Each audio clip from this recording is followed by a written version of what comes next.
thank you all for coming out tonight to this very important informational presentation.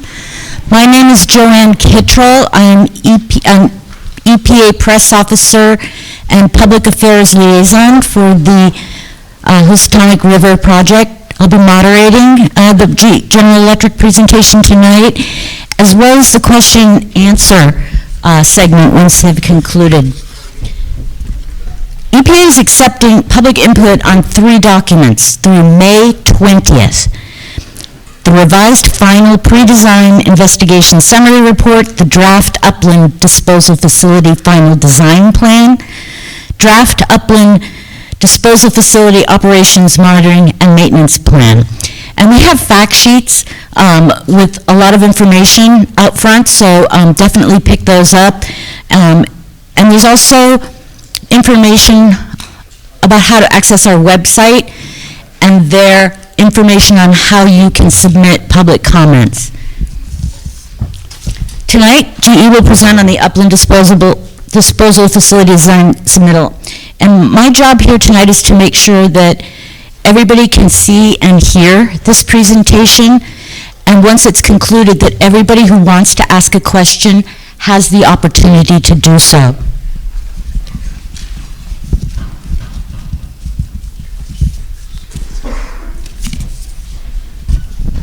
Tonight we are limiting questions to questions about this presentation. This meeting is focused on the UDF, and it's not a public hearing or a forum to express opinions or vent feelings about any other issues.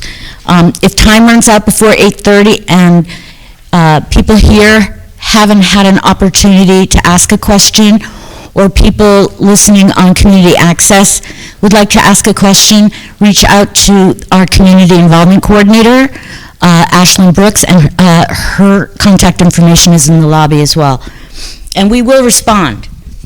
If you have questions about anything else, and there's a lot of things going on, including the General Electric's transportation plan, quality of life plan, or any others, you can reach out to Ashlyn as well on any of those.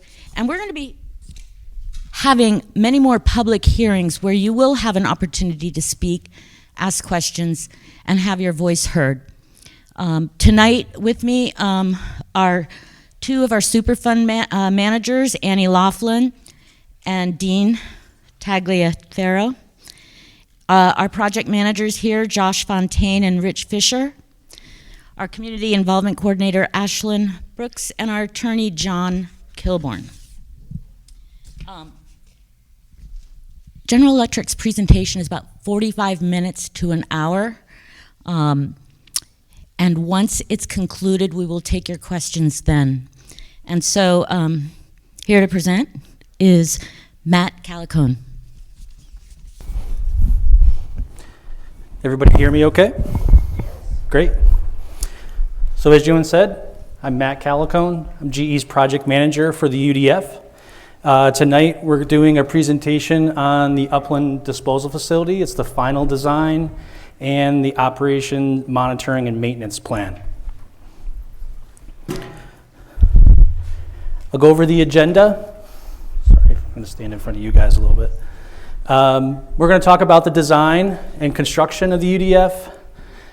We'll review EPA's design performance standards, talk about a description of the site and the components of the UDF. We'll talk about the construction, operation, and closure phases of the UDF. The Upland disposal facility meets or exceeds all of EPA's design criteria. So today we're presenting a plan for a state-of-the-art UDF to safely manage up to 1.3 million cubic yards of sediment and soil from the Housatonic River and its floodplain. The UDF is designed at EPA's direction and with EPA oversight to be protective of human health and the environment. It's exclusively for lower PCB concentration material from the rest of river cleanup. And it's designed with redundant safety measures, including primary and secondary leachate collection, stormwater collection system, additional and thicker impermeable liners, and a groundwater monitoring network that'll be sampled on a regular basis to confirm performance.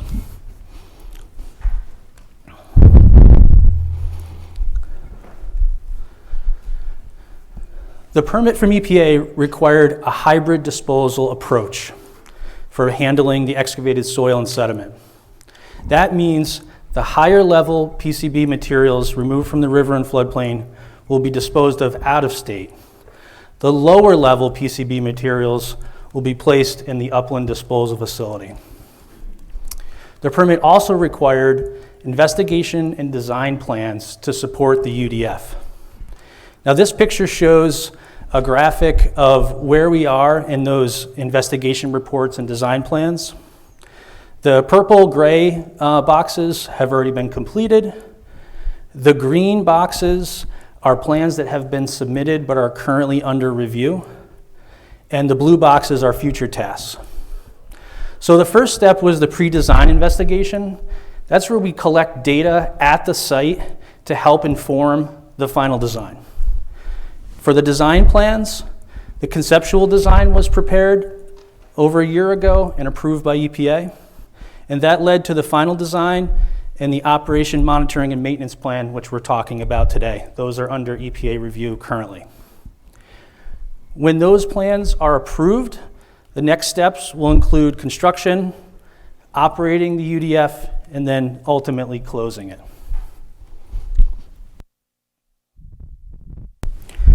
Here are EPA's design performance standards that were included in the permit. EPA based their design standards from EPA's own regulations covering the construction of high-level PCB landfills. Specific for the UDF, the maximum design capacity is limited to 1.3 million cubic yards. The maximum consolidation area where the material can be put is limited to 20 acres. The maximum elevation of the UDF is limited to 1,099 feet above sea level. Now that doesn't mean the UDF is going to be over 1,000 feet tall. So for reference, the ground surface at the site right now is about 1,030 to 1,050 feet. The permit requires a double bottom liner separated by a drainage layer, and it requires primary and secondary leachate collection systems. The bottom liner must be a minimum of 15 feet above a conservative estimate of the seasonal high groundwater elevation. And determining that elevation, we're going to use a formula approved by EPA, and we'll talk more about that in the next few slides. The consolidation area must be covered with a low permeability cap that includes a liner, drainage layers, and vegetation. The bottom and cap liners are to have a permeability equal to or less than 1 × 10 to the minus 7 centimeters per second. That's a diffusion rate. It's not an easy concept to understand. The best way to think about this is to focus on the thickness of the liner, which is required to be 30 thousandths of an inch or 30 mils. The mils designation is the industry term for the thickness. And the material of the liner has to be chemically compatible with PCBs. The UDF must include a stormwater management system and a leachate management system, and it must include a groundwater monitoring network around the UDF to monitor for PCBs and other constituents.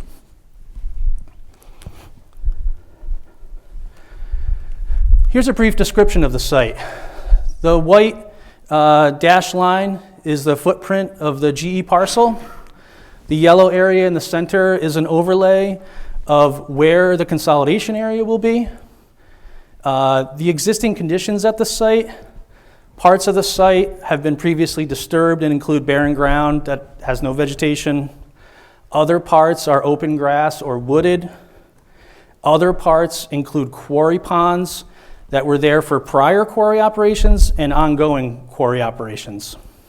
And there's also miscellaneous piles of concrete debris that were there from previous uses.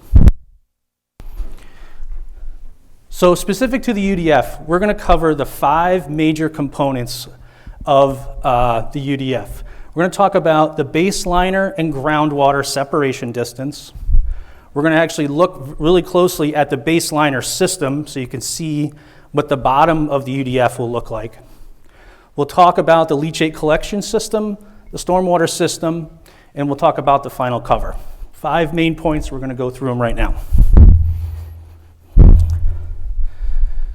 The first one is the baseliner groundwater separation.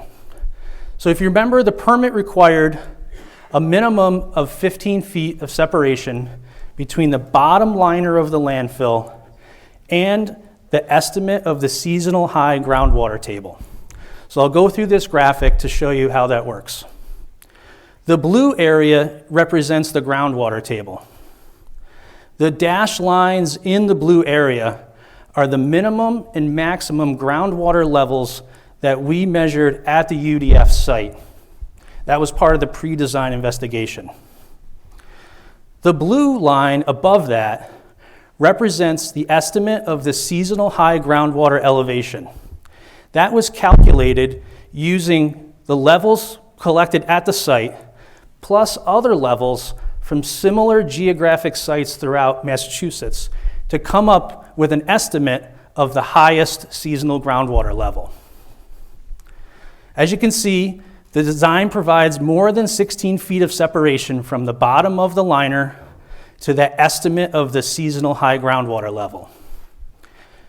For comparison, the consolidation material, the material removed from the river and the floodplains, will be here. That material will be more than 22 feet away from the estimate of the seasonal high groundwater level. The 16-foot value exceeds the performance standard provided by EPA.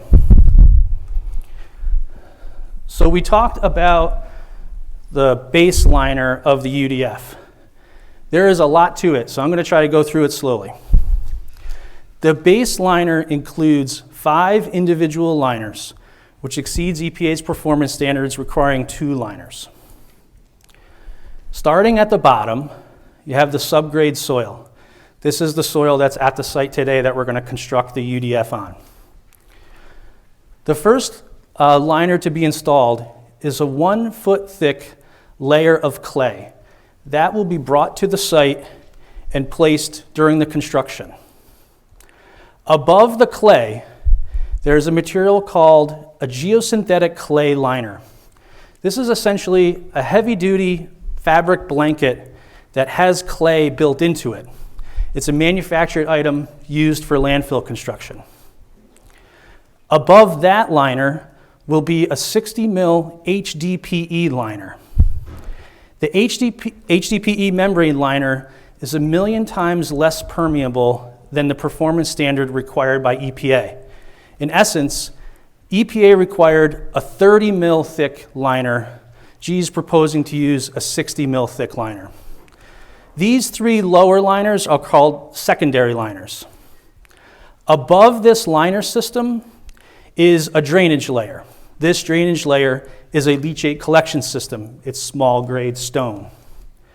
Above this leachate collection system will be another geosynthetic clay liner, the heavy blanket with clay, another 60 mil HDPE liner. This is the primary liner system. Above that will be another drainage layer. That's called the primary leachate collection system. And above that is a foot of graded aggregate. This is called the operations layer, and that's the surface that the equipment will drive on, workers will be there, and it separates the workers from actually impacting the liner systems. And then the consolidation material will be installed or placed above these liners. So in the previous picture, I showed the drainage layers between the liners. Those drainage layers constitute the leachate collection system. So you can see in this picture, we have the consolidation footprint. There's access roads around the UDF. Within the cells of the UDF, there'll be perforated leachate collection pipes that collect water accumulated in the cells.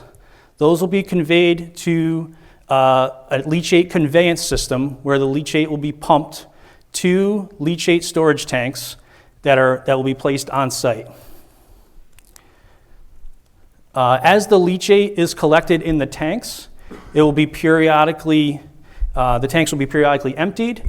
That leachate will either be shipped to GE's facility in Pittsfield or an off-site facility for treatment. During later stages of the project, when we're hydraulically dredging material, we're going to need an on-site treatment plant. And at that point of the project, the leachate can be treated at the on-site plant.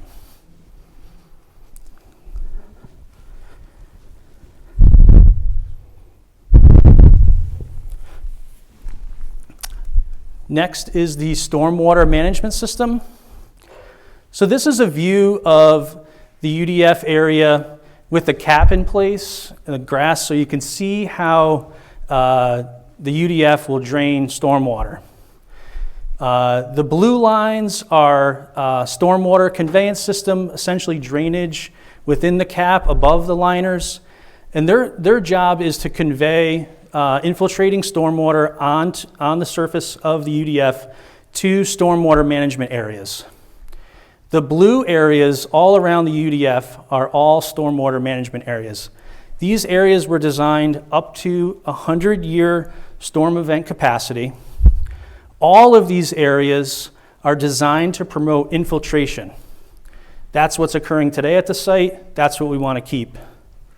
Any flows or rain events that exceed the design criteria, there are provisions for overflow, and those overflows will go to existing low-lying areas that match the drainage that's there today.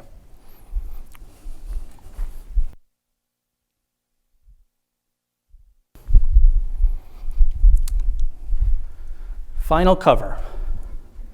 So this is the top. After all the material has been placed, the final cover will include 2 individual liners.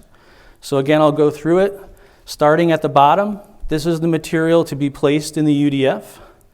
Above that will be 6 inches of a clean subbase brought to the site. Above that will be a geosynthetic clay liner. That's the heavy fabric with clay built into it. Above that will be a 60 mil HDPE liner. And then a drainage layer that we talked about that will convey infiltrating rainwater to the stormwater system. Above the drainage layer will be 1.5 feet of clean fill, and then 6 inches of topsoil to help the grass grow.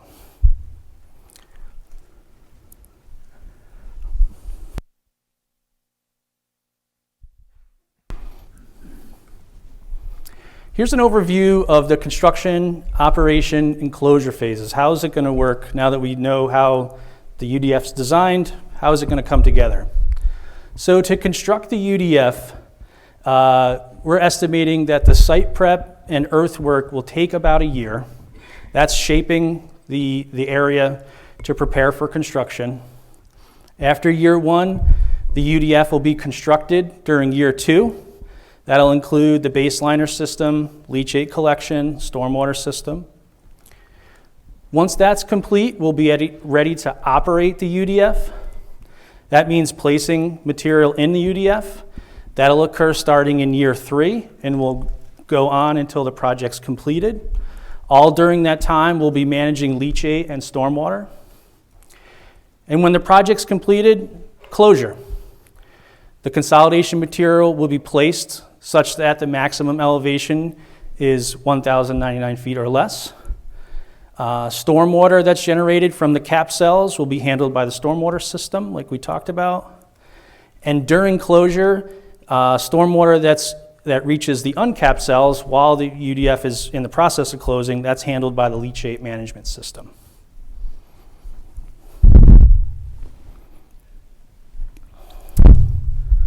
So what kind of controls will be in place and monitoring will happen during all these phases of the UDF?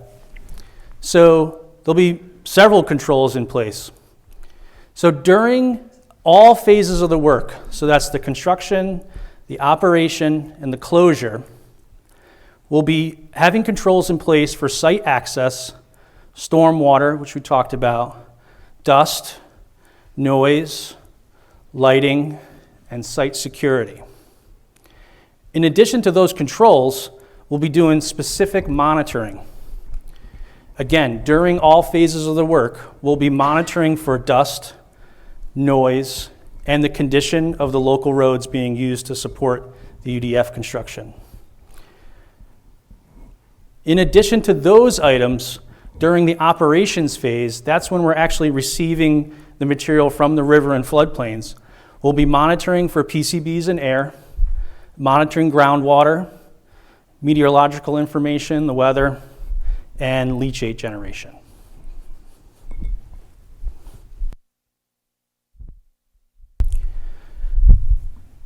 Here's a picture of what the UDF generally will look like towards the end of the project. The consolidation footprint will be approximately 13 acres. That's compared to the performance standard allowed of up to 20 acres. The capacity, as designed, will still be 1.3 million cubic yards. The elevation will be 1099, like we discussed. And what's not shown here is during hydraulic dredging, the site will contain dredging pipes, dewatering areas, and a water treatment plant. I don't have those shown because they're not designed yet. But this kind of shows you the access roads, what the consolidation area looks like, and where the stormwater management areas are.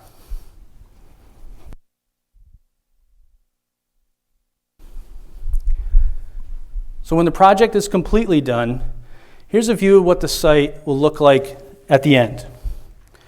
The concept is to establish grassland vegetation on the cap and surrounding areas. We'll be providing plant species on the cap areas to enhance the site for pollinator use. That was based on consultation with representatives from the town of Lee. And there's a project to expand and enhance the vernal pool and wetland resource that exists at this part of the site, which will not be impacted by the project.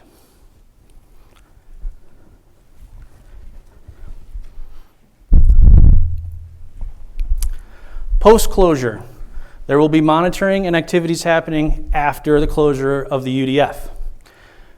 We're going to be monitoring groundwater, that's water levels and environmental quality sampling. We'll be operating the leachate system. We'll be doing PCB air monitoring. We'll be performing inspection and maintenance on several items, the cover, stormwater and leachate systems, and site security. There'll actually be a separate plan developed specifically for the post-closure activities once we get to that point.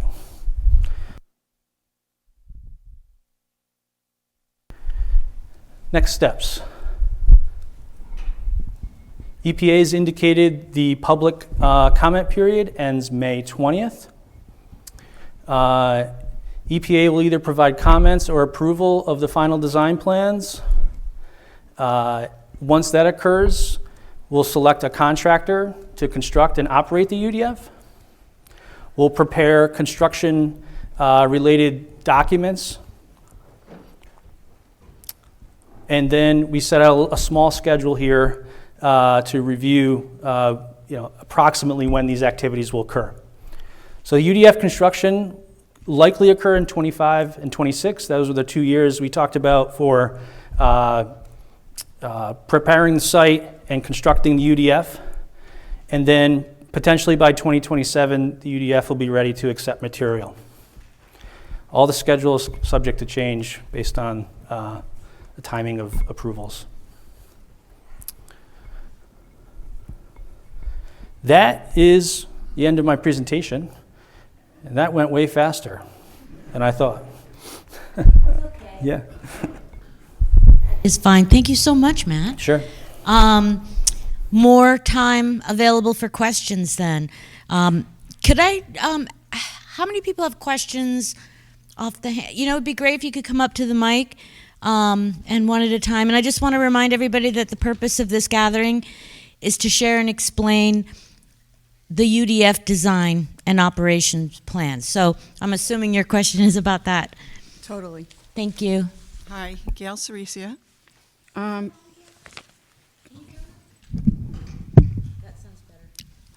that better? Okay, hi, I'm Gail Cericia. I have several questions, but the main question I want to ask you right now is, we understood that there was going to be several cells, and I'm just wondering, after you fill, like, say, an area with your effluent, or whatever you want to call it, hazardous waste, how do you plan on creating the levels to go each, you're going to fill it so much, and then you're going to have to somehow drive across it or whatever, I would think. How are you going to get these leachate systems underneath to go up the side of this? Sure. Yeah, good question. This mound? And that's one question. Okay, yeah. Okay, but please feel free to answer that. Or Oh, okay, sure. Yeah, so the bottom liner and the side liners will all be constructed at the same time, so that as you're placing material, you're not trying to put a liner underneath material you've already placed. So all the leachate collection system and the liner systems will be in place, either per cell or the entire consolidation area, depending on how we decide to fill it. So the systems will be in place. I don't know if that answers your question. Yeah, but it doesn't really explain how it's actually going to work. It's in theory, you're going to have liners going up the side of the mounds, or hole, whatever. Yeah. And then you're going to go up to the existing grade, and then you're going to go another 90 feet above that, I've been hearing? Yeah, so the shape, which we didn't show, is going to, we showed a two-dimensional view of the consolidation area. Mm-hmm. It'll actually be sloped up. So we won't ever have material that's outside the liner system. It'll be all within the consolidation area. So you're saying you are going to have this hole in the ground, and you're going to have the liner system going up the sides of this hole and on the bottom, and you're going to be able to keep it there? Yes. Really? That's really interesting. I'd like to understand that better. If you could help me out, I'd appreciate it. Okay. So like I said, the liners will be constructed, the material will be placed in areas that have liners, and as more material is added, it will never be outside the liner system. Okay, so are the trucks going to be driving over the top of this effluent? Are you going to put more composite on top of this? And how are you going to do this? Yeah, those are specifics for how the contractor is going to move material around in a way that meets our standards. I certainly can't explain exactly, how each truck is going to move in the cell, but at no time is any of the material going to be outside of a liner system. Okay, do you have diagrams of that in the? We don't. In the plan? Okay. Then my other question is about the mound. It's going to be roughly, what was this? The elevation will be 1,099 feet above sea level. Okay. So if I was, just a person looking at this mound, is it going to be, is it going to be as high as the trees that you see over in the mountain? What does that mean to me? Yeah, I didn't measure any of the trees, but the ground surface is about 1030 to 1050. Okay. And so 1099 will be, 50 or 60 feet above that. So I guess it depends on which tree, but I'm not exactly sure. The tallest tree. Or where you're standing. Yeah, the tallest tree. I think the biggest thing would be where you're standing. If you're on the property, you'll certainly see it, but if you're not. And you believe these stormwater cells that you have around are going to handle like 100-year? We've been getting some 500-year storms. What happens with the 500-year storm? Does Woodland Road get overflow? Where is the water all going to go? Do you have any clue? Yeah, the stormwater system is designed for the 100-year storm event, and there's provisions in there for climate change, and for events that are greater than the 100-year storm event. And it's going to be similar drainage patterns as to what it does today, if that helps. Well, in theory, yeah, that's nice. Okay, thank you. Yep. Thank you.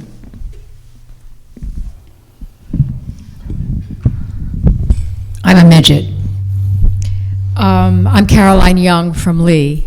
And I think to add to what Gail was saying is you do lovely ground plans. How about some elevations? That's what we need to see what this is going to look like. The second thing I would like to find out is which GE do you work for? Because none of the three of them sound like they have any background in what we're doing here. Well, it's not really a question for the UDF, but I work for GE Aerospace. Okay. Aerospace people. Air. Thank you. Hi, my name is Josh Bloom. I am a member of the CCC. I'm also a former member from Lee of the Housatonic-Crescent River Municipal Committee. Will you commit to allowing concerned members of the public from Lee and neighboring towns to join EPA tours of the UDF site? I'm so sorry, Josh. That issue is not an issue we're going to address tonight. We just talked about the whole thing about the site, and we talked about being able to do the design plan. So without being able to actually conceptually view and see what the area looks like, and to be able to understand the elevation, to be able to understand the vegetation, to understand the ground, I think you're trying to cut off a conversation that is critical, and you're trying to interject yourself in a question that was directed to GE. Thank you for that. It's the question of touring the site is not a question we're going to entertain Well, tonight. except that EPA has told us that EPA is not responsible for rejecting the public's request to tour the site, that they do not own the site, that it is a private site, and that therefore is a question for GE. And your limitation on this question is not appropriate because this is what we are talking about today. I'm so sorry you feel that way, Josh. If you have a question about Are the you design, refusing to answer my question? Josh, I'm are going to you ask refusing you. to answer my question? Josh, I'm Is going the to public ask you not to allowed to respect. view? Is the public not allowed? We're fine. I'm going to ask you to respect the parameters of this meeting. There will be plenty of other opportunities to tell us what you feel and think about any of the plans or designs. Tonight's presentation is to explain this UDF design and the maintenance and monitoring plans. We would like you to give you the opportunity to ask questions about that. So if you have a question about tonight's presentation, please. Yeah, my name is Dave Carrington from Lee. And my question is, what is the cost of taking the so-called UDF from the point that it is now, right now, nothing done to it, to the completion when it's all planted over, and all the costs included in associated with specifically all the costs included specifically with the UDF from zero to completion, as well as continued maintenance. What is that estimate that you have? I don't have any estimates on the costs with me today, just the design information. Well, who would? We'll probably have those costs when we get closer to constructing it, but we certainly don't have them now. You can also send your question to your community involvement coordinator, Ashlyn Brooks, and she'll get an answer back to you as soon as we have one. Okay. Thank you.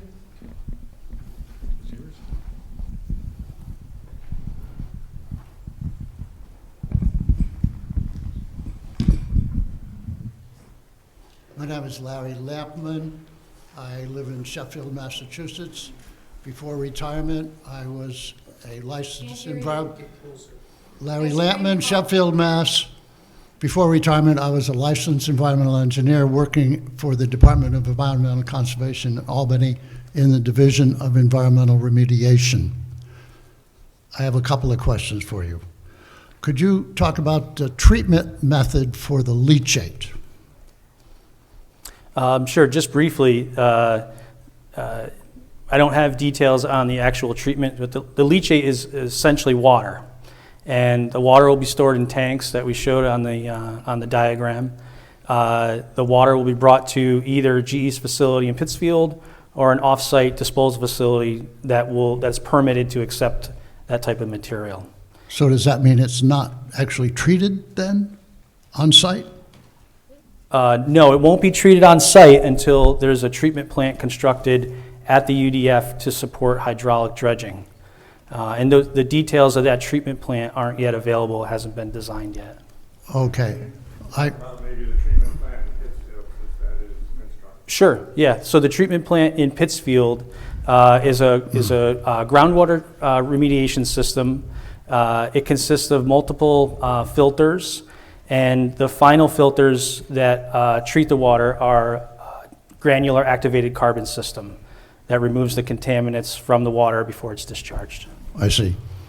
I grew up on a farm, and if you were trying to put a canvas on a load of hay or something like that, and there's any kind of breeze, it can be a task. So you're going to cover 13 acres with 30 mil HDPE.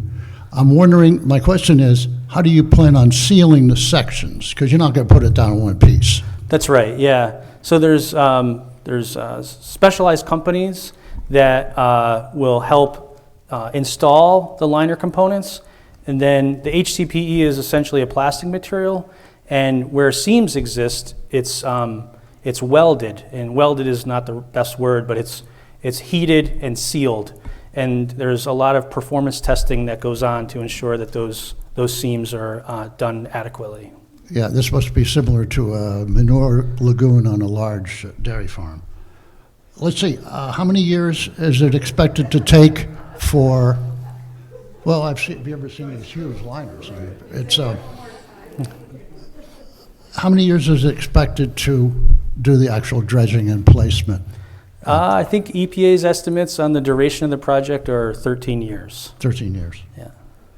Is there any method of sealing each truck so that it doesn't leak on the roads upon transport? Yeah, it's more of a transportation question. Yeah, and we'll be having another Okay. public hearing Yeah, to get okay. your input on that. I know this is way past the time, but maybe not necessarily, because you got some time. Is there discussion about possibly research enabling the breaking of the chlorine bond in situ, on site, in the river, set to render the PCB at least less harmless? What a great question. Again, Oh, it's wrong. Okay. yeah. All right. Anything else Thank- about the UDF Thank you, plans? thank you. Lon. No, thank you. Great questions. Appreciate it. I'm short too. Robbie Bianco, I'm on Golden Hill Road in Lenoxdale. I have 3 questions. One is a follow-up. I was actually going to ask about how the leachate was treated, and I don't think you exactly answered, you didn't answer my part of this question is, it's going to get treated and there are going to be contaminants. Where will those contaminants go, and what kind of contaminants are you expected to find in that water? Sure. So the contaminants are likely to be PCBs attached to solid particles in the water. The treatment process, whether it's GE's facility or an off-site commercial facility, will remove those contaminants, and that water is tested, before it leaves the site. So it will meet the discharge criteria of whatever facility it's being treated at. It will meet the discharge criteria. I'm still not sure what's going to happen to the PCB contaminants that you're So getting from the leachate. Where are Sure. they going to go? Oh, okay. So the PCB contaminants will be retained in the media, the stuff that's treating the water. You can imagine like water flowing through a vessel that has carbon in it, like fish tank filter. So And as the water flows through it, the contaminants are held back, the clean water comes through. At the end of the process, that media gets disposed of at a facility that's designed to accept that media, not the UDF. That was what I was hoping you would say. 6 inches of topsoil on a, forget the number. I should say, the treatment system at the UDF, it hasn't been determined yet, and this is something that'll be included in future design plans. The media at the UDF from a treatment system at the UDF may be disposed at the Upland Disposal Facility, subject to EPA approval. If it's at an off-site facility, we're not bringing that media back to the UDF. That's not going to happen. Okay, that's a very different story. Yep. 6 inches of topsoil. And I forgot how many acres we're talking about here? 13. 13 acres. So with rain and wind and at an elevation of 1,099 feet above sea level, and I imagine that, it's hard for me to imagine that that soil, regardless of what you put on it, will hold over time. Having a property very close to there, and I know how much erosion I've had over 38 years. How will that be maintained? How Sure. will we know that eventually there isn't erosion that compromises the integrity of this landfill? Right.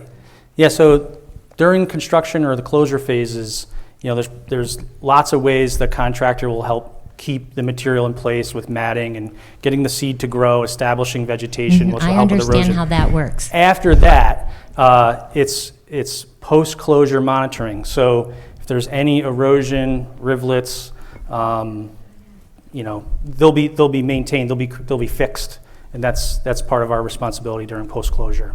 Your GE's responsibility. Correct. Interesting. Okay.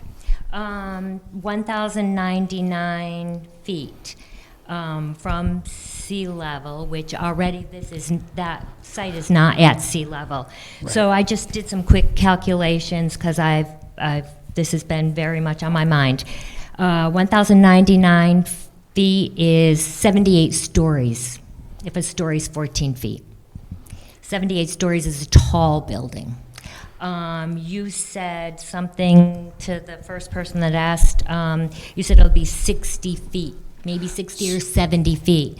That would be maybe 5, 6, 7 stories. And again, without having a visual of that, is that above the tree line? Like how many stories are we talking? Real stories, like how tall is this gonna be? I probably couldn't measure it in stories. What we know is the ground elevation at the site today is about 1,030 to 1,050, depending on where you are. The max elevation can be 1,099.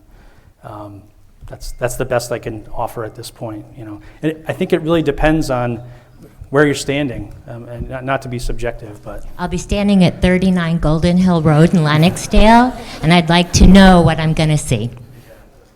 Thank you. Yep. Thank you. Hi, my name is Julia Thomas, and I live in Monterey, and I'm on the Lee PCB Advisory Committee and also an environmental justice group called the Clean Berkshire Collective. And I had a sort of general, I'm wondering if you can go into detail a little bit more about bullet point 3 of the next steps. Specifically, what your process for selecting a contractor or contractors will be, what a little bit more information about that. I used to work for a residential architect, and this is not the kind of project you can just kind of squeeze into someone's schedule. So I'm just wondering if, what that is going to look like.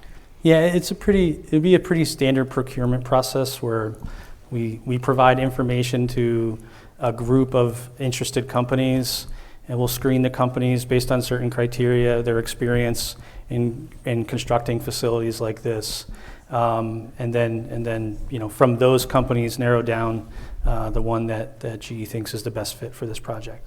And do you have a time frame for that, or? A lot of it's dependent on the EPA approval of the documents. We certainly don't want to start into that process too early if the plans aren't approved. We need to provide approved plans to the contractor to say this is exactly how you have to construct the facility. Right, but wouldn't they be able to sign on with a general framework? I mean, it just seems like there must be some people that you already have in mind and that would be able to take this on. So I'm just curious if that's something you could speak to? No. Okay. Yeah. Okay. I think, yeah, the timing of the approval is the key thing for us to make sure that we're giving the contractor the correct information and not something that might change later. Right. Okay. Thank you. Yep. Thanks. Thanks, Julia. Hi, I'm Mary Britton. I'm a Lee resident. I had a question about the operation and maintenance of the leachate conveyance system. So once the UDF facility is complete, how do you what kind of operation and maintenance do you have on that leachate conveyance system? Like, how do you know that it hasn't failed and that it is working properly? Because that seems like the last measure before contaminated material will get deeper below Sure. the facility. So the conveyance system will be inspected. The piping used to convey the leachate from the UDF like to the storage tanks will be double-walled piping. So it's like a pipe within a pipe. And you can inspect the inner pipe and the outer pipe to make sure there's no issues. So it'll be inspected on a routine basis, and we'll be operating it as we recover leachate. So there's a process to make sure. So that would be inspected with cameras? It might need a camera, but no, I think it's more of a visual inspection. And if there's no reason to expect if the inner pipe is not broken that you're not getting any leachate into the secondary pipe, so you wouldn't need to inspect it. All right, and also, would you be able to get a sense of the amount of leachate collected from each of these pipes as a guide to whether or not the system is working properly after significant rain events for comparison? We'll certainly be tracking the quantity of leachate. Yep, for sure. All right, thank you. Yep. Thank you. Hi, my name is Maggie Ward. I'm a Lee resident. I'm kind of dovetailing off that question. You're talking about monitoring throughout the whole procedure and post-closure. And when you're sampling like air and dust and looking for PCBs, is that GE who's going to be monitoring that? Is that the EPA, or is there an independent third party that would monitor that? Because I know geologists that do that for the government and clean up sites. So it sounds like to me it should be an independent party. Sure. The process we typically propose is that GE performs the monitoring. EPA sometimes collects split samples or duplicate samples in addition to our monitoring, but GE typically performs the monitoring. Okay. Yep. Thank you. Hi, I'm Robert Heinzman. I live here in town. So I need a visual of this leachate system a little bit. I need to understand it a little bit. Sure. I understand there's two cells. The low point in the two cells will have a bathtub drain in them. So as you're building this and it rains down on that, and there's the water, atmospheric precipitation contacts the sediments, that contact water is going to just gravity drain down to the bottom and go to the drain, and then you're going to have a conveyance and you have pipes. Correct. Is it going to be gravity drained? Yeah, in the cell it's so gravity. It'll go downhill to the leachate tanks. It'll go downhill to a low point in that pipe where there'll be a pump. Once it gets to the pump will push through, push the leachate through the conveyance system to the tanks. And that pump is outside of it's outside of the perimeter of the 13 acres, the dump. No, it'll be right in. It'll be in the cell. Yeah. It'll be down in the cell, down in the bathtub drain. Yeah, it'll be at a location where it can be installed, maintained, pulled out, cleaned, etc. Yep. That was that's where I was going. Yep. So it'll be accessible. Yep. Okay. So it won't be gravity drained. It'll actually be force pumped. Okay, cool. Yep. And then I just want to encourage you not to use things like 100-year storm event. That's like, have you seen the movie Don't Look Up? No. Oh, okay, well, I won't use that metaphor. It's from an old world scientific view, and I have training in geohydrology, so a 100-year storm event doesn't mean anything anymore. Look what happened in Dubai this week. So I'd like us to, well, here's my question. If the design criteria for the surface runoff capacities for a 100-year storm plus, what does that really mean? Because we're not living in an era where scientifically 100-year storm really means anything anymore. We're not sure what it means, but it's based upon an old data and an old climate regimen. So what are the risks of the drainage capacity being exceeded? Sure, yeah. Where does that water go? Right. We designed the stormwater management system, like I said, to the 100-year storm event capacity. But there's provisions in the stormwater management basins, the small little ponds that you saw, for overflow. They can take up the slack. Yeah. Well, if those were overwhelmed, where does the water go? And that's the overflow. And during overflow, they're going to locations, low-lying areas that currently exist at the site. Like where the ponds are. To get where water needs to go, yeah. The ponds. Yeah, so the design really is trying to keep the drainage pattern at the site today as similar as possible, not trying to reinvent the wheel. Right. So that's the concept, yeah. And not creating erosion. Correct, yeah. Okay, cool. Yeah. Thanks. Thank you. Josh Bloom again. I just want to make sure I heard you correctly from 2 questions ago. Did you rule out the possibility of independent monitoring of the UDF site once it is completed or while it's under construction?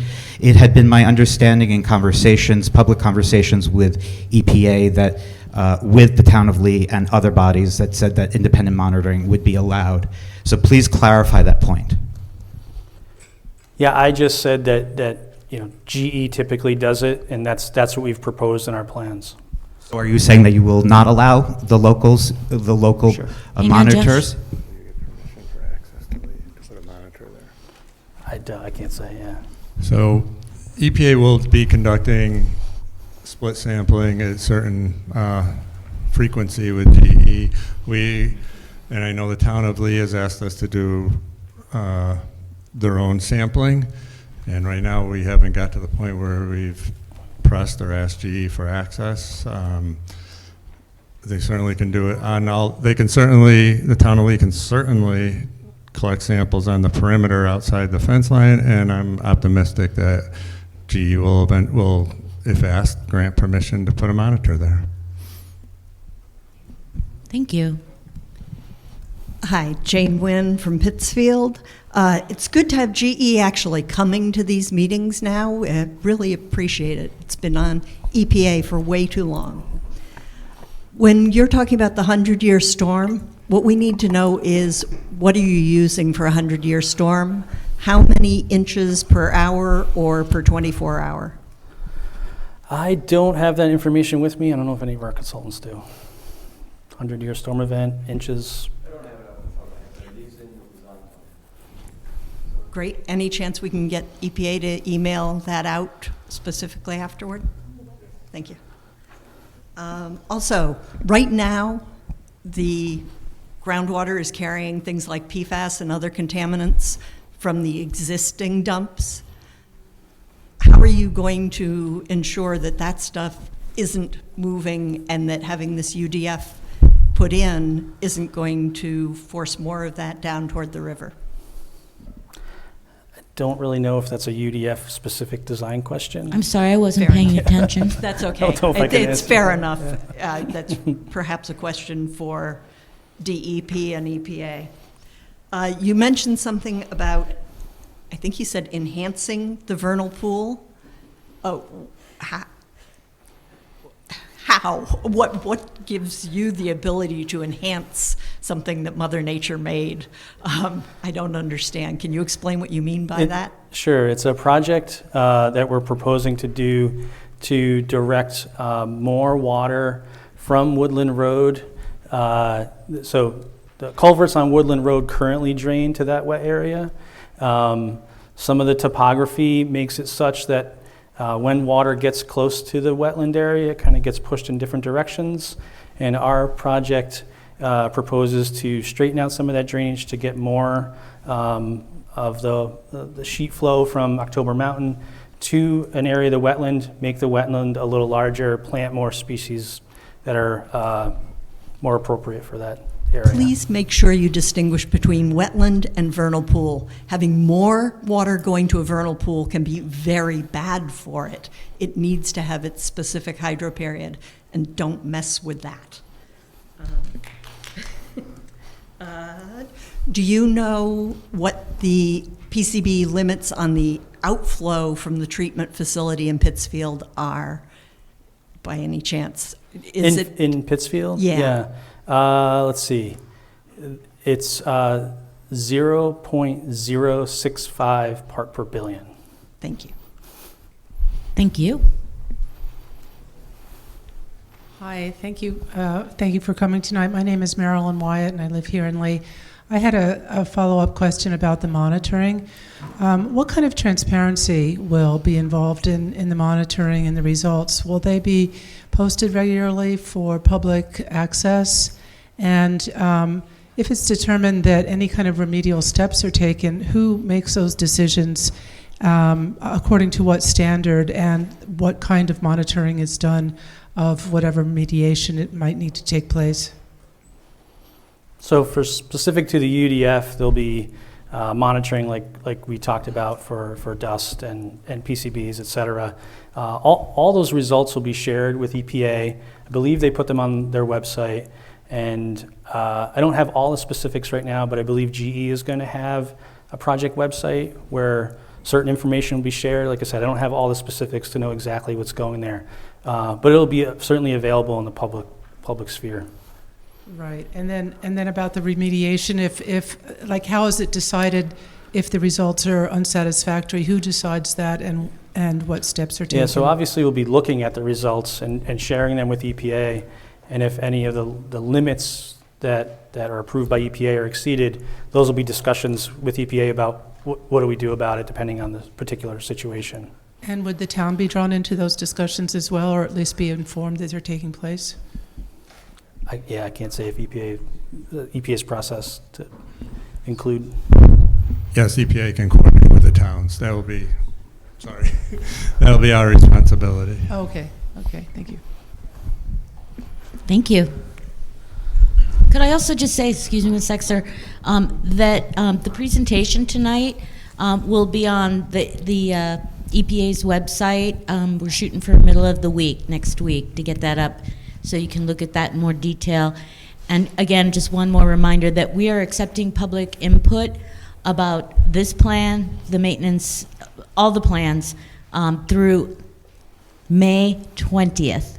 And if you have any questions about the presentation tonight, or any questions that come to you after, as you fall asleep or get up in the morning or tomorrow, you can contact us at any time about questions about this presentation or any of the plans that are in the works right now. Thanks.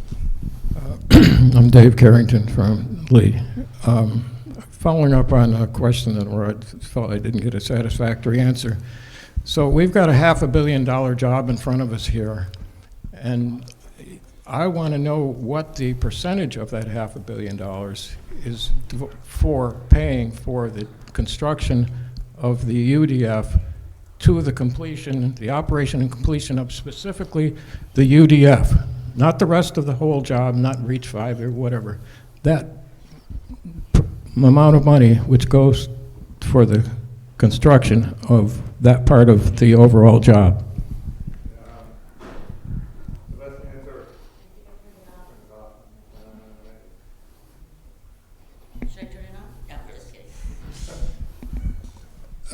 In the record, which is available and we can provide links for you, part of the evaluation process for selecting a remedy is EPA, based on GE's corrective measures study and cost estimates, does a cost estimate for all the alternatives evaluated. So we have an estimate. In 2014, we did scale it up to $2020, 2023, $2020. So it's broken down by the disposal costs and by the remediation costs.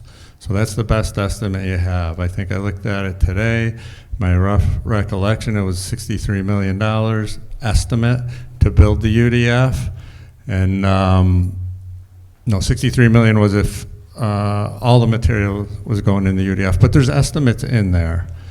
I think it was 63 million to build that and maybe 500 million for the whole remedy. So if you're looking for a percentage, those numbers do exist. They're based on construction estimates.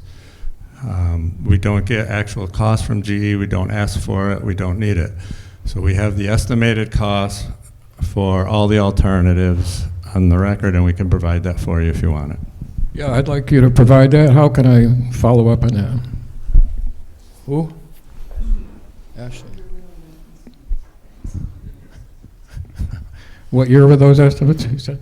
So we did the first plan, proposed plan, in 2014, so we had that as our baseline. Then we updated that in 2020 with a revised comparative analysis and a statement of basis. It's about a 30-page document.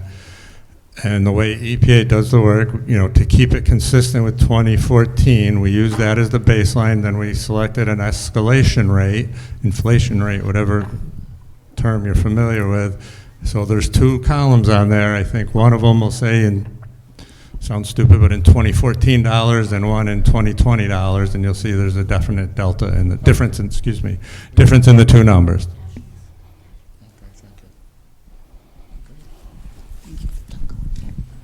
Hi, Gail Ceresia Lee, also on the PCB Advisory Committee. I have some questions about the groundwater. In particular, number one, I would just like to ask, is GE monitoring the towns, using the monitoring wells for the town? The towns, you know, the town has a dump site. Are you taking some of your groundwater estimation from the town's monitoring wells? There's a couple of wells at the closed landfill that we measure water elevation. Yeah. And we let you use our wells, right? Correct. So I hope that if this UDF goes in, that G returns the favor to the town unless us monitor your wells. That's all, tit for tat. Okay, I wanted to talk about the groundwater because you're talking about estimations, and we all know you have to estimate, but we also all know that you didn't put your groundwater monitoring wells in until after 21, which was a year that the flooding was outstanding, let me put it that way. So you based your groundwater estimation on 1 year's worth of sampling? Is that what you did?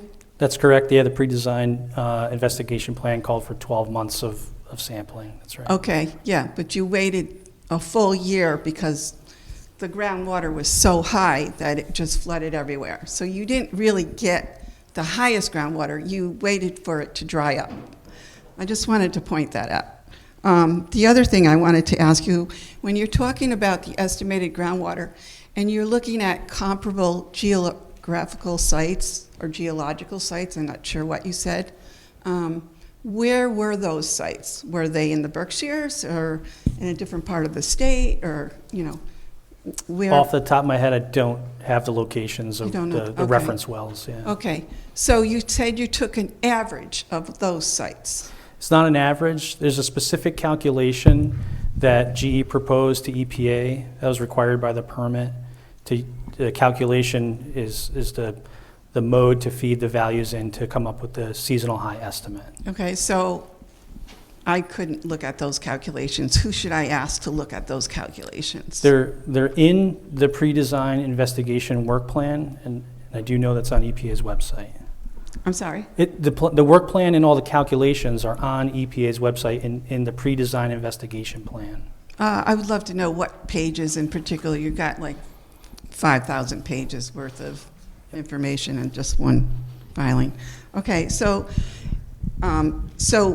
did you take the highest groundwater level from the site that you're where the UDF is being proposed?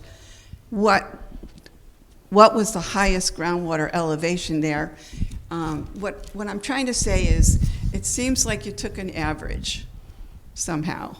And you're saying, oh, you didn't do an average, you did some fancy calculation. Fine, okay. But for a common lay person, you went to different sites, you took elevations, groundwater elevations at a similar time of year. I'm assuming on the same day, maybe, who knows. But what I'm trying to say to you is, I don't want you to include all those other sites. I want you to look at this site.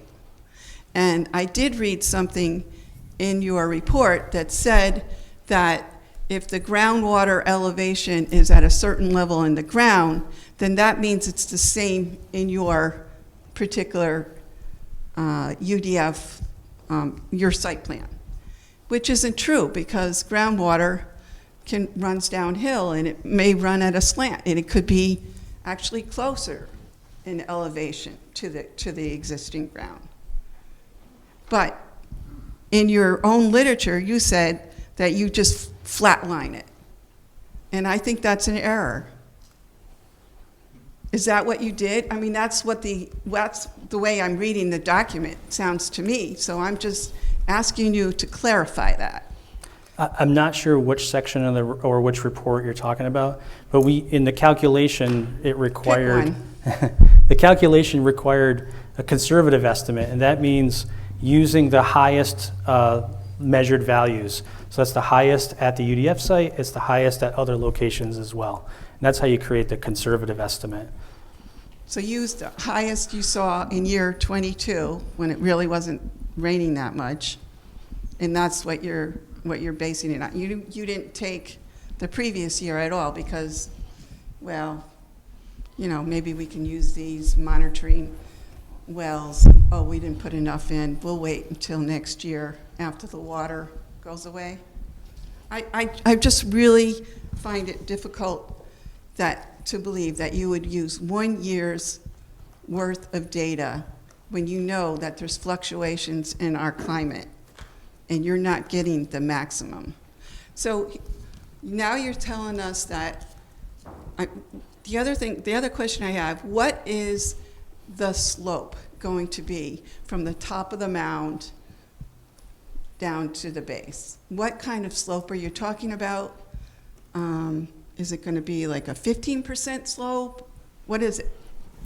Phil, if you know the slope off the top of your head of the consolidation? Yeah, you know, well, whatever. On the top, which is the plateau. Mm-hmm. So at the top, which is the plateau, that would be designed at 5%, constructed at 5%. That would then meet a 33% slope that would go for a distance where it would meet a bench that would actually rise up. And that's also for conveyance of stormwater as well as for stability. And you have a 33% slope for how long? I'm not sure exactly what it is. It matters. 60 feet. 50 feet? It does matter because, and it sort of relates to a point that maybe somebody else had, was that it's designed to manage the water to the point that before it becomes an erosive condition, that water will be captured in that stability bench, that drainage bench. All right. That's mid-slope. Okay. And at the very top, it's the same thing. As it comes off the 5%, there's a swale that's built into the rim, the top outer rim, that collects that water before it hits the 33% slope. So we're managing the water in a way that it won't become erosive before we collect it and can manage it. So you're going to have a steep slope, but you're going to have a bench that will correct. gather some of the water and hopefully slow down the That's right. erodibility? Right. Okay, and you're going to do that twice or something? Yes, so we'll have at the very top, there'll be a catchment swale, there'll be a mid-slope bench, and at the bottom, we have another drainage feature to collect it. So we're collecting it at 3 different levels. Okay, so now, so theoretically, you have this perfect liner system. I don't really understand completely how you're going to get that in, but, you know, because one of the things I haven't really heard you address is the unpredictability of the stratified layers within those mounds, within the hole. I mean, it's the way I understand it is you're going to have pockets of a different kind of material, like maybe more boulders or rocks and then smaller fine grained sand, and it's very unpredictable, and I'm just wondering how you're going to deal with all that. The material will be brought in and placed in controlled lifts, about a foot thick. So I'm talking about like trying to get your hole. Oh, the shape. One thing to remember is that the liners and materials are placed on a slope that's at an angle, and when you think about how the different materials interact with each other in terms of their slippage, they're designed to have a friction that will prevent them from sliding and slipping. Sliding down the slope? That's right. And as we start filling at the bottom, so we fill up in sort of like pancake lifts, so we don't start at the top and let the material, we start at the very bottom. So you're working in very controlled lifts against a slope that the liner materials are placed on, constructed on.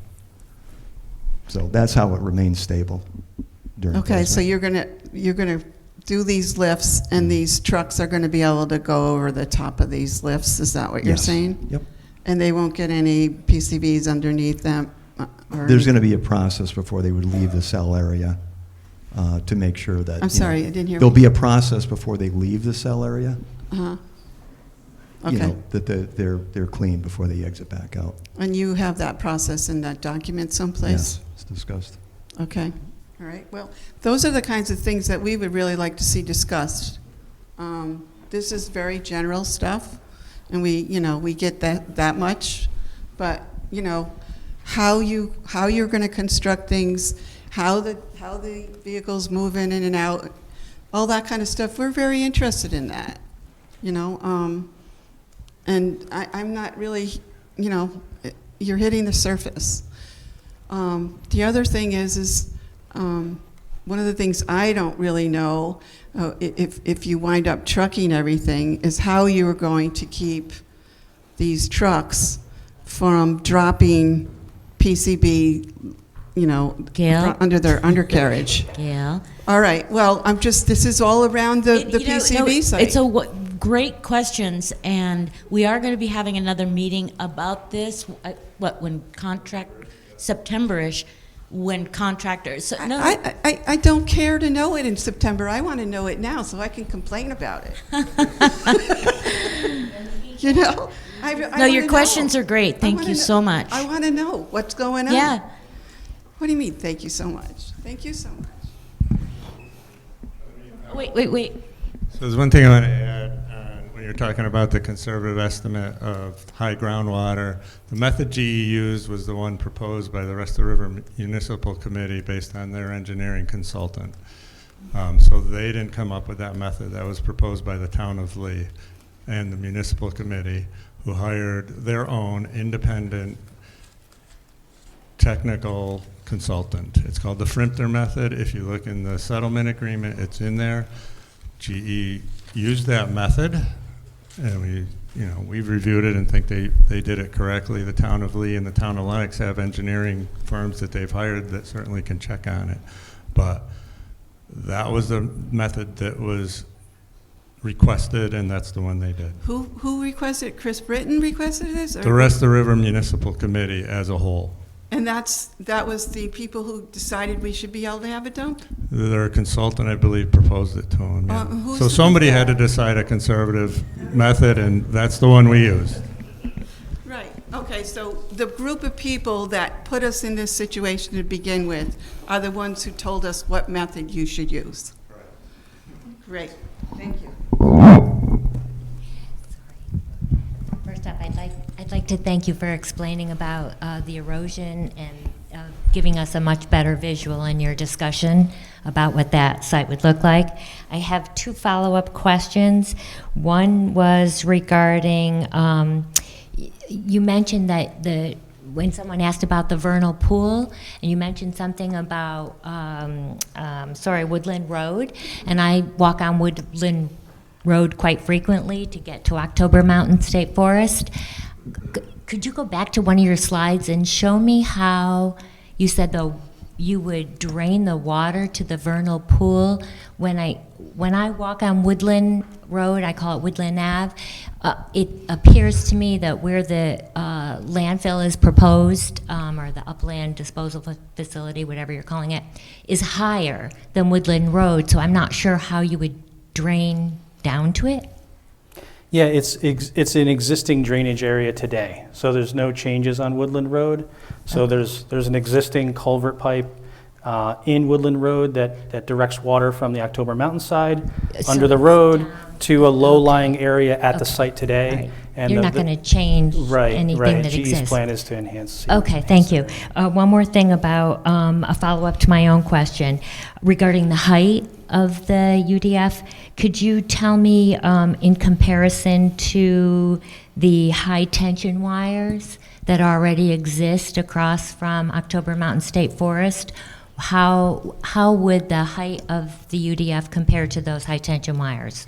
I don't know off the top of my head the height of those towers, but because the UDF is constructed near the lines and the towers, we've got guidance from Eversource on how close we can get. I'm not worried about the high-tension wires. I'm Yeah. just asking for if anybody knows I don't know what off the the top of my head. relationship would be, or in comparison to that height.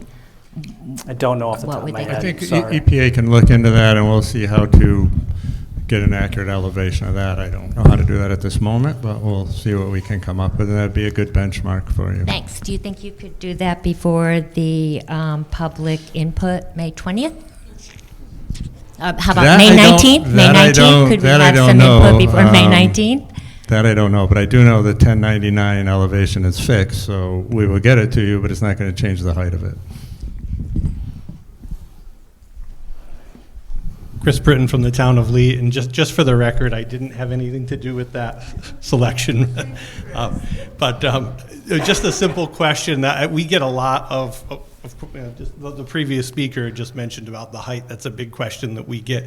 I just wanted to suggest that it would be very helpful if we could get some kind of rendering of what the UDF would look like in comparison to the landscape that's there now. So that would be would answer a lot of questions people have. We do have Thank the you. renderings, and it shows very, very little, and we can send them around. And the reason we didn't present them a lot is all you see is a really thin green line. GE did some photos, or we assisted and did it, photos from, where were they, Andy? 3 locations in Lennox, or Lee, Lennox and Lee.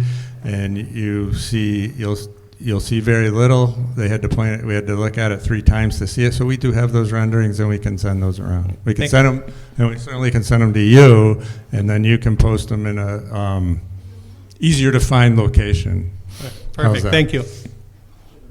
Hi, I'm Ashlyn too, if you guys need to find me after. But on page 4 of the fact sheet, it does have 2 renderings. And then the story link to actually find what Dean was talking about, like the 3 specific perspectives, that can be found on the back where it has extra links or it says additional information. Hi, Jane Wynn again. One of the things other places have done is put up a balloon at the height that people would be able to see. So just a suggestion. Thank you.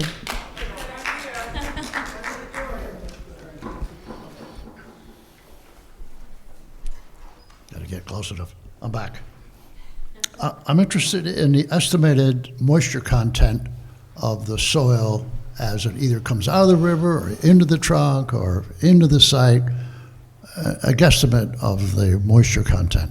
And the farm analogy, again, is if you're filling a silo with corn 50 feet high, it's got a lot of water in it, and it comes out at a pretty good rate and quantity.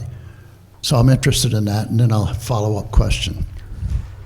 I don't think I could answer the water content of the various types of materials that'll be removed from the river and the floodplain, but I guess one thing to keep in mind is the UDF is designed to handle the leachate that's generated from the footprint of the area where we're putting the material, if that helps. Okay, then the next question is an estimate of the quantity of leachate coming out of the UDF and to the collection system on a unit basis of time, like per day or per week? How much are we talking about? Again, I think it's going to depend on what stage of the project you're in, where if you're actively adding material and you have cells open and there's range events, and I wouldn't be able to give you... No estimation? No, I don't have it with me today, no. Okay, but there is data to talk about that? I'm sure there's data because it was part of the design, yeah. I don't have it in front of me. Yeah. And to maybe help the lady a little bit that's concerned about groundwater, the way I envision this is you've got a super liner, you put the material in, you put a super liner over top, so this is like a boat. And if you've got water up coming underneath, you might as well say it's going to float, but it's water impact, in my opinion, groundwater is just not significant. So to follow up on that question, while the landfill is active, and we had this in the Pittsfield one, while you're placing it, the biggest driver for leachate is precipitation, because you don't have the final cover on, so rain, even if you tarp it, is going to get in there, percolate through the soil, and be collected. So that's a bigger driver than the water content of the soil and sediment, especially the gravelly stuff coming from Pittsfield. So that's another part of the equation. We do have post-closure in Pittsfield, which is granted a smaller one, 250,000 cubic yards, where once it's closed, the amount of leachate generated per month starts to drop dramatically. We do have those quantities, and we've had those, and we graph those every year. Again, smaller landfill, 125,000 cubic yards, excuse me, the one-lined landfill there. So there is a volume of leachate for that we've tracked over time since closure. But again, much larger if you get a 3-inch rainstorm and you have, as you said, a 13-acre pond right there, you can do the math there. That's probably all going to percolate through. So that's what GE needs to manage. You need to manage that plus the additional leachate that may be in the material itself. But again, it's mostly precipitation driven. I'm back. I can't leave this 100-year flood thing alone. See, it's sketchy science, and I Googled something, technical report done by some professors out of US Amherst, looking at they did for Mass DOT. Their projections are that a 100-year flood event in the near term, using 14 global climate models, will actually be, it'll be 25% over what it has been held traditionally. And in the not far future, it'll be 50% over. So when you use phrases like 100-year flood event, I want to very soberly suggest to you that they are meaningless. We need good science here. So the question, though, is what are the risks of a 50%, a traditional 100-year precipitation event times 50%, and can the facility handle that? I'm not asking you to answer that now, but I appreciate it. It's a gap in the thinking that I think should be considered. Thank you. Thank you for your comment. Before you go, Phil, we have a little more information for you that I think will be helpful. What we did with design of the stormwater system, and with regard to the 100-year event, I think you're talking about design event versus flood. Two different things, right? Well, I'm talking if you design it for a 100-year event.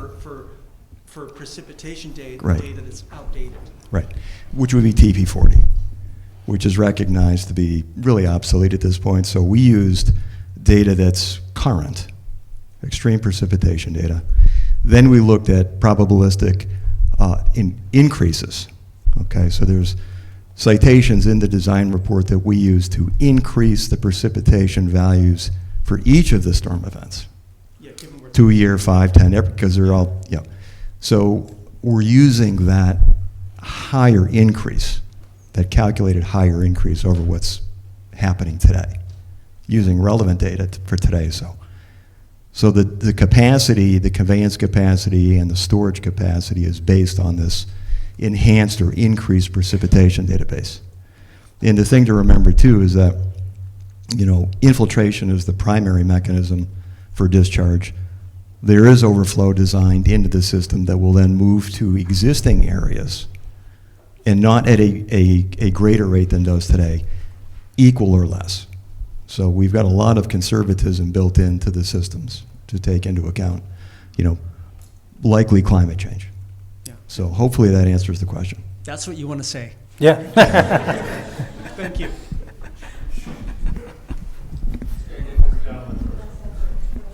Hi, I'm Danny from Lennoxdale. So I just want to understand something. Is this continuously going to be, is the landfill going to be always capped? During the operation or when the project's over? At what point does the landfill become capped? When the project is over, when all the material's been So moved. so the top of it is open all the time?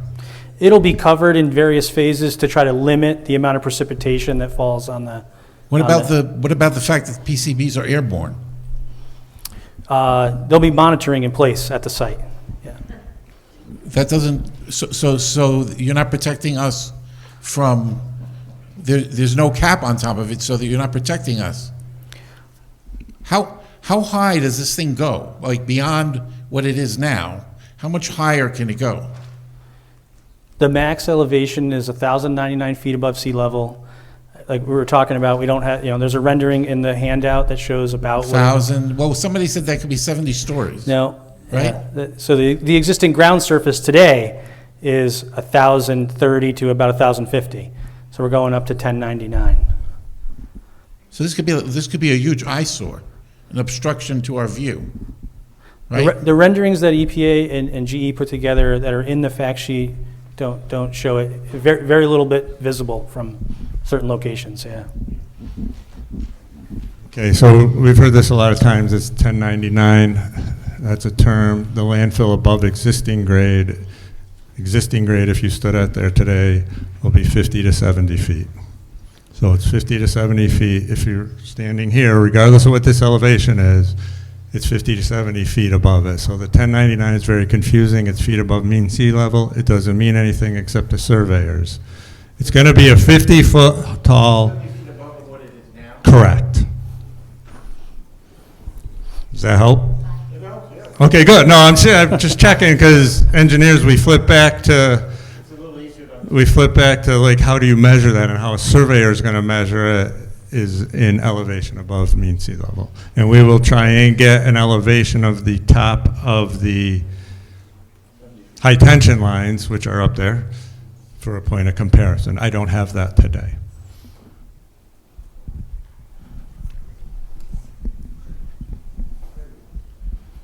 I'd like to first say that I appreciate Dean's explanation of how things are working. It was very clear. I appreciate that. And I would like to go back on the slides in the beginning where you have the layers for the cap, or for the base cap. Sure.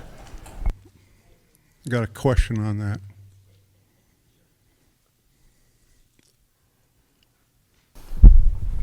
One times 10-13. Yeah. Can you explain that? Sure. That's 0.0 with 12 zeros and a 1 at the end. So you're talking really fine stuff.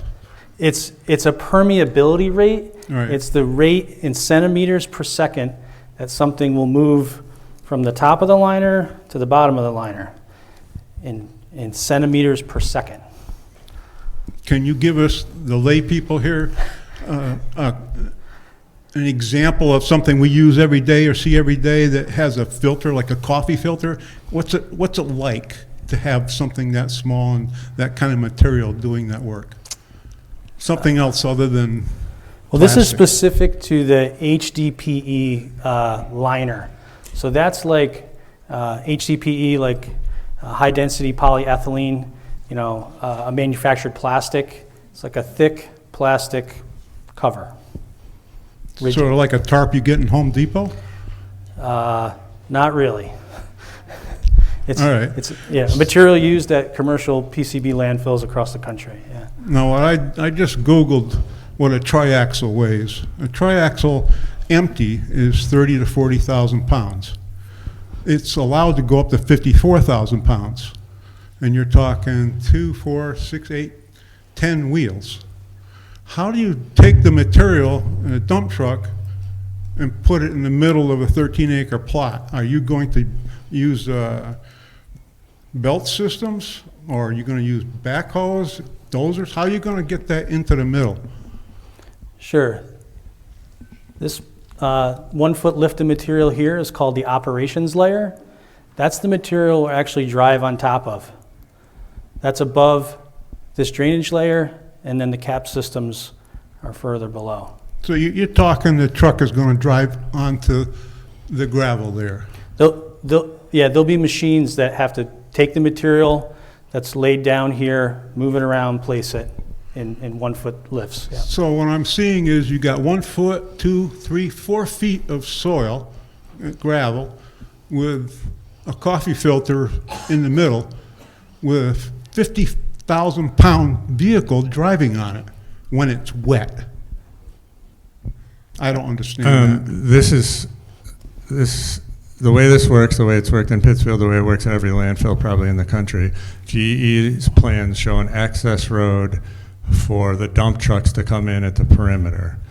They dump at the perimeter, there's dedicated equipment that stays within the cell, an excavator, a dozer that moves the material internal to the cell. And yes, that happens every day on a landfill, and the soil can support it. This is not a unique situation where people have landfills and trucks backing into them and dumping. Happens probably in every community in the country. So there's nothing unique here. It is high, it's 50 feet high.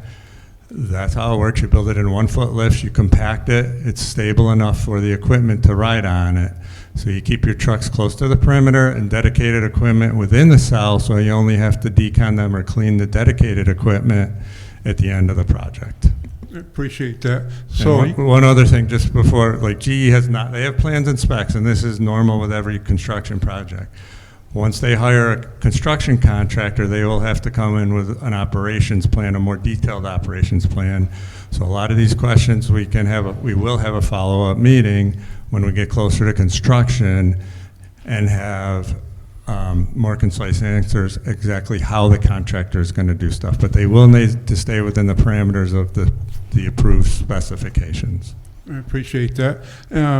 Just one last comment, not a question, is excavator and dozers usually are going to be using a track system and not wheels.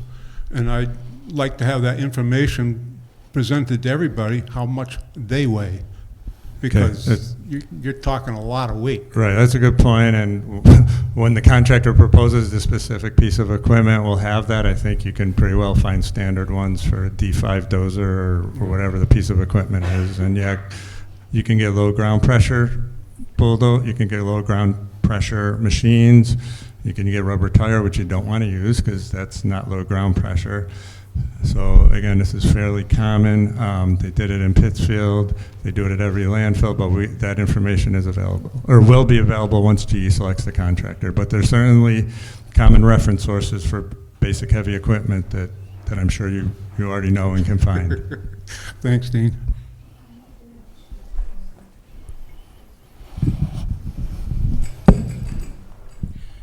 Charlie Champerini from Pittsfield, Mass. Thank you, GE, and everyone for being here. We appreciate it. It's always good to see you. Saw you a lot in the past, but we don't see you very much anymore. One of the questions I have, for a long time we've been talking about a 20-acre facility for the UDF, that it was going to be 20 acres. Today you said 13 acres. Once that starts and it's 13 acres and now you're putting down layer, can you increase it and say, oh no, we now need to go to 15 acres or 16 acres or 20 acres? What is the decision there? What is the ultimate final decision? And when will you decide the actual size of this UDF as far as the acreage? So GE is proposing a 13-acre footprint. If EPA approves that, that's the size. Okay. So once it's approved and it's started, that's it. That's It's the, not gonna that's, increase. that's the design. And once you get to 1099, everything else leaves the county. Unless they have a revision. There's hard limits, performance standards in the permit. The 1099 is a hard limit. They cannot go over that. They will not be allowed to go over that. So the footprint, the permit has a hard limit of 20 acres called the performance standard, so they could not go beyond that. Those are the two binding limits. Now, when we approve this design, that is going to be it. So if you have this footprint of 13 acres, you have the maximum height, whatever, and you have the slopes approved. Whatever volume of material can fit in there, that's the maximum amount. Anything that cannot fit within that prism or that pyramid, whatever shape you want to call it, will go off-site for disposal. And this is related to the UDF, but you did mention at the beginning that material was going to come from Pittsfield, the rest of the river, at the beginning of the process, and only the lower level contaminants would go to the UDF. How do you determine? You can't look at this stuff and say, that's 10 parts per million, that's 50 parts per million, that's 62 parts per million, that's 100 parts. You can't look at it. So how long is it going to take in a staging area to determine how much of that sediment is actually going to go out of county or to the UDF? Right. Very good question, Charlie, and that was contemplated and thought of in the final permit. And there's very strict and requirements written in the permit that GE has followed, for example, for the first stretch in Pittsfield. So the answer to your first question is it's based on sampling in place, in situ sampling. So it's based on, if you picture the floodplain in Pittsfield, you have the soil, you sample it now. You do your calculations.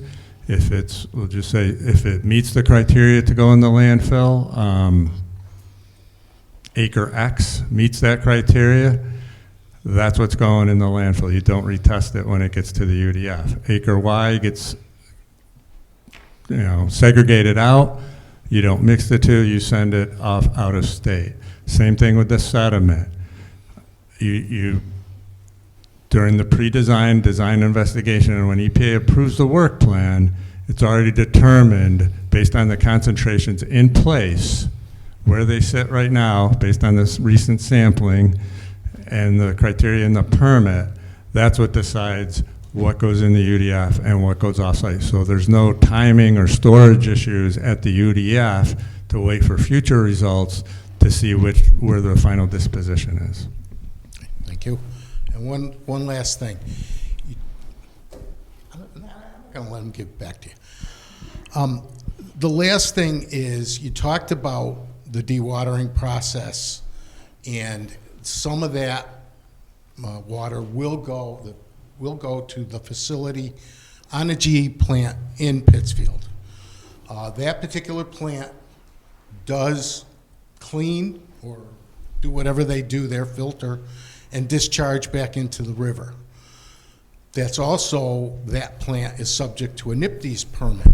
So are you going to contact the people in charge of that NIPDES permit and say, we're going to add additional water to be filtered here, and that should increase the monitoring of the times that you discharge water into the Housatonic to ensure that you're not going above the NIPDES permit criteria?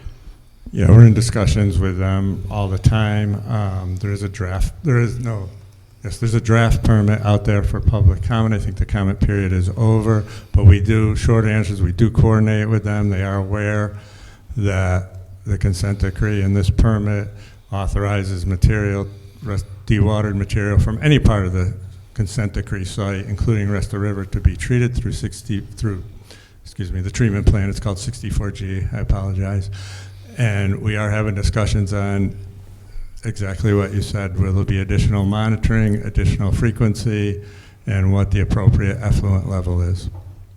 Okay. And don't yell at me. This is not about the UDF. how many trucks are going to be added into the city of Pittsfield driving water from Pomeroy Avenue over to that facility? I do not know that. Thank you.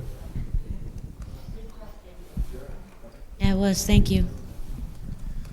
Yeah, this is as much a concern as a question. And it may already been answered. I'm been looking into the previous floods in the valley. And there were clearly some very serious ones in the late 1800s, but the ones that I look at more carefully are the 1936, 1938, 1949, and then of course Hurricane Irene. Are we getting to the UDF here? This is specific to the question of the 100-year flood, which was addressed by somebody earlier. Yeah. I think he said that the 100-year flood is coming more and more frequently, and I believe that's correct. And I think that the 49 flood was a pretty severe event for Lee. Roads were washed out. The town was put in pretty serious situation. And then we have Hurricane Irene traveling up the Connecticut River Valley and causing, I believe, 200-year flood events in the Deerfield River system, which is contiguous to the Hoosick and the north of us. And the question, add to that recent experience in Leominster, what are we looking at in the future? And is the 100-year flood actually a realistic future scenario? The figures that I've seen show two estimates of temperature rise over two periods of time, but we've reached 410, the magic number 410. Remember, we weren't going to go higher than 350, and we're moving within the last couple of weeks. There have been announcements that actually feedback loops are starting to feed into the climate thing, and it's not behaving the way we thought it was going to.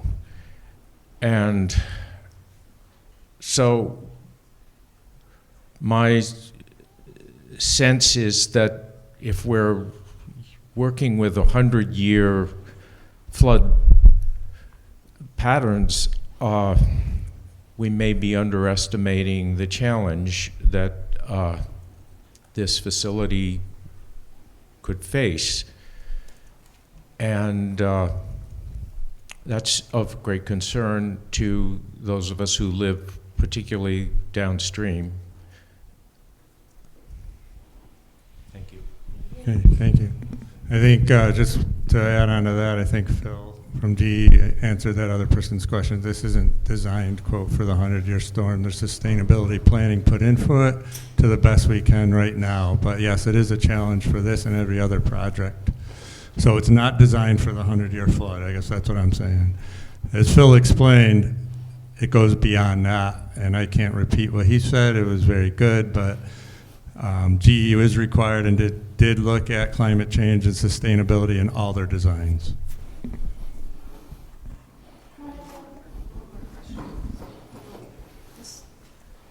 I know we're not supposed to talk about trucks, but the trucks are going to the UDF.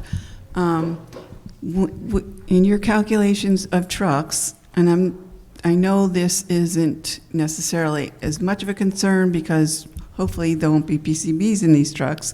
How many trucks are going to be coming through carrying in the soil and the materials that you need? I know a lot of people are upset about the trucks with the PCBs in it, but I think they also will be concerned about just how many trucks will be going through their area because there's diesel fuel and other impacts that way. I'm wondering if you have calculated that into your figures, sorry. Have calculated that into your figures. I just wanted to confirm with GE. So as far as the construction of the UDF, if that's what you're talking about, does material need to come in for the construction of the UDF and non-contaminated material?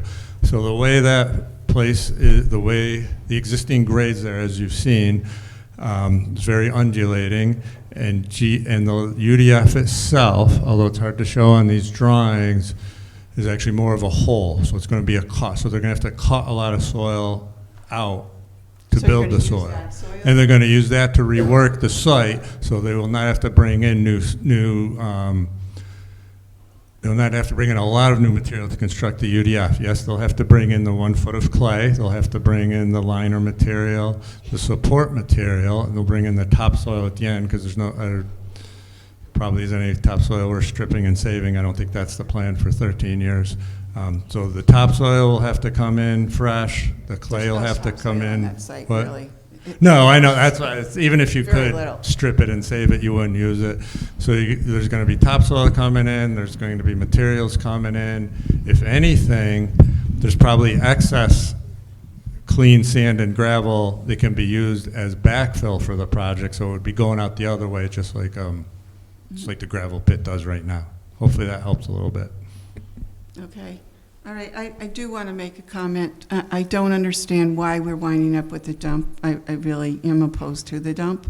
I think that you are taking a pristine site and turning it into a hazardous waste site, which goes against EPA's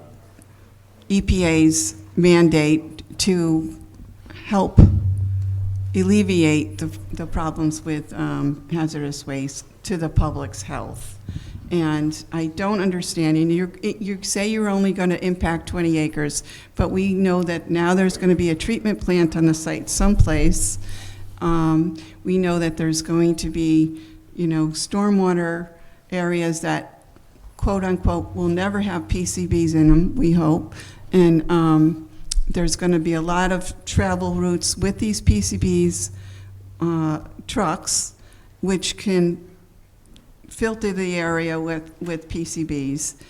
We know that they're airborne. You're also going up very high in elevation, and which increases the possibility of airborne sediment going to our surface water. And I just hear a lot of denial that can happen, but I've watched the winds around that site, and I know it can happen. And I think you're really setting Lee up for a bad situation. And I'm very disappointed. Gail, thank you for I'm very disappointed in EPA.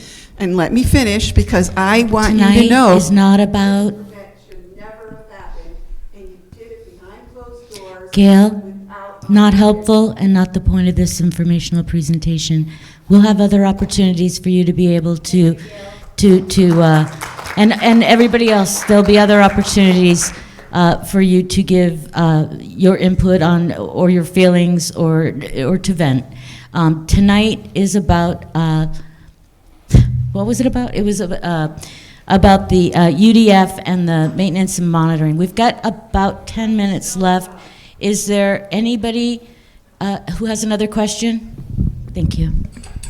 My name is Kathleen Shove. I live in Lennoxdale. You had mentioned that you're going to be monitoring the air for the dust in the PCBs.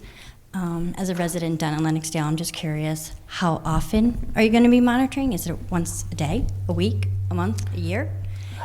Do you know what levels you're going to consider as being dangerous levels? And what is your plan if you do end up with a dangerous level? Is there an emergency plan? Like, do we have to wait for someone to make a decision of what we're going to do? Or are you going to continue with operations, or are you going to stop until we get the levels back under control?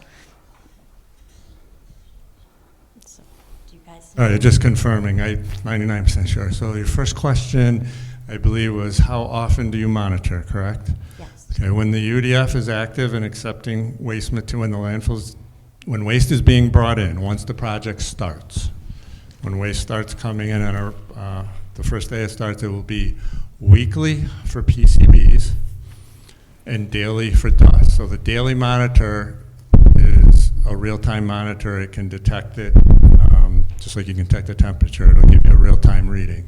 The PCBs, you have to take the sample, and we'll have a whole meeting on this in September, but since we're near the end and I think we've got through most of the other questions, it will measure, so PCBs get in the air in two ways. They stick to a particle, and the particle can get in the air like dust. So you need to capture that. So this the sample collection device will capture that with a filter, and it'll collect the PCBs attached to dust. PCBs, like pretty much all organic chemicals, do go from the solid phase into the vapor phase, so volatilization in the air. So there's what's called a polyurethane filter that captures that. So you're capturing both phases, solid phase, vapor phase. You send that to the laboratory. It takes about a week or two to get the results. You get them back. We've been doing this for 25 years, so we know how to do that. And you do measure that. You take the mass of PCBs, you monitor, you measure the amount of air that flowed through it, so you got mass per volume, and you can get a concentration in the air. EPA has set the action levels to be protective of public health. And we'll talk about this a lot more in September once we approve another one of GE's plans where they propose the same levels. I think where the levels were much higher in Pittsfield, they did not exceed the health-based standards. So there's no reason to believe that with lower level PCBs, much lower level PCBs, you're talking the order of 20, 25 parts per million on average here. They were in some areas 40,000 parts per million in Pittsfield. That didn't trigger an issue at the Pittsfield landfills. So three answers. We set the risk-based level based on standard Superfund risk assessment, and that's a very long conversation, so I don't want to get into it here. We set the health-based levels. The monitoring's weekly. You compare the results to the levels. If it exceeds it, there's a series of events that have to happen. There's two level. I don't want to get into it too much. There's a notification level, like a warning level, and an action level. A notification level, they notify us immediately. We post it on the websites. You take a look at your engineering controls. Is there something you can do better to reduce the airborne emissions? If it exceeds the higher number, the action level, then we're going to require GE to stop work, step back, do like an audit, and figure out what needs to happen for engineering controls. And on those levels, ultra conservative lifetime exceedances. A one-time exceedance of the level, should it occur, is not a health threat. So it's not like a little blip if that level's 5 and you're at 5.2, like there's a sudden huge health threat. These are chronic health threats over years. I think you said your levels would be a high level, like, so if it happens once, that sounds like it's still dangerous even if it happens It's one where time. you want to Even make though it's- sure that you're even doing though it's a all the blip. appropriate engineering controls. I just don't want people to think that you got to run right out to the emergency room if it goes over that level. I mean, that's not necessary. No, I'm just wondering if you're going to stop. and Yeah, then we'll we can stop get- work above the higher level, yeah. So there's Okay. going to be two levels. One's called the notification level, where everybody looks at the engine, at the operation. Is there something we can do better? So the notification level would be at a conservative level. Conservative level.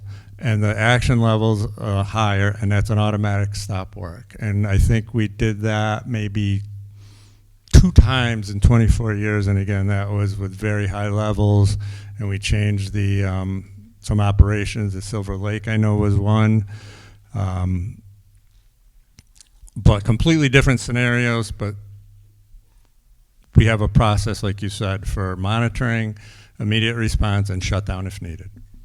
And then, are we able, like, are you going to be notifying the towns, like, so we're able to know what your levels are, so we can also be aware of what's going on? Absolutely, absolutely. The levels, actually, GE proposed them. It's the same ones we've had, and we will confirm those once we complete our risk review, and those will be clear. The data will be posted. I think GE is going to post it on their website. We post it on our website, and we'll figure out with the towns the best way to kind of distill the data. The challenge with this site is there's so much information. Everybody wants all the information. That's legitimate. How do you package it such that it's accessible and yet complete and available? Those are 3 challenges. I know the but website's really quick, so if you... Yeah, we can do that. We can put it up there. I'm just saying there's going to be like thousands of pieces of data. So what you probably need is a filter that flags it. Okay, here's all the data. Here's an exceedance. How many exceedances did you have? And we need to kind of work out those details, but we'll work with the town and whatever they think is helpful, the towns, excuse me. Are you going to also, so you're testing at the site. Are you going to be testing in the towns also, since PCB can travel? If it's air. Yeah, You're so saying it's airborne. It's Are you air, and gonna be we'll testing we'll just at the site or around towns? We'll address that. So air, every scenario that's been evaluated, all the landfills, it disperses, it drops exponentially with distance. So if it's safe at the perimeter of the work site, then it's going to be safe in the town of Lee. So it's not going to suddenly increase in concentration. It can only decrease as it disperses and dilutes. And that's the same practice. So we sample at the work area and at the disposal area. And if necessary, you can expand your perimeter, but no, it's not going to be samples. I'll be clear, there's not going to be samples posted all over town, samplers.